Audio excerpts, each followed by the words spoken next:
రామానాయుడు గారు నిన్న డైరెక్ట్‌గా ప్రెస్ మీట్ ముందు చెప్పడం జరిగింది. మేము ఒక కమిటీ కూడా వేస్తున్నామని చెప్పేసని.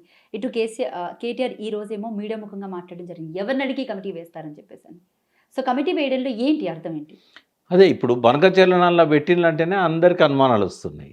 దీని ఎనకాల ఏమన్నా డీల్ ఉందా అని ఒక భయం అనేది, ఒక అప్రమత్తంగా ఉండాల్సిన ఒక హెచ్చరిక అనేది దీని అంటే ఎనకాల కమిటీ కనబడుతుంది. వేయడానికి ఇరు పార్టీ ఇక్కడ తెలంగాణ రాష్ట్ర ప్రజలతో సహా ఇరు పార్టీ వాళ్ళని కూడా అడిగి తెలుసుకోవాల్సిన అవసరం ఉందా? చెప్పండి ప్రభుత్వానికి. అంటే జనరల్‌గా ఏం చేస్తారంటే ఇట్లాంటి టెక్నికల్ కమిటీస్ ఏర్పాటు చేసినప్పుడు రిటైర్డ్ ఇంజినీర్స్‌ని, సంబంధిత పక్షాలను, అందులో ప్రధాన ప్రతిపక్షాన్ని అఖిలపక్షం మీటింగ్ లాంటిది పెట్టి, ఇట్లా మనం ఒక కమిటీ డిమాండ్ చేద్దాము. ఇందులో ఈ సమస్యలన్నీ పెడదాము.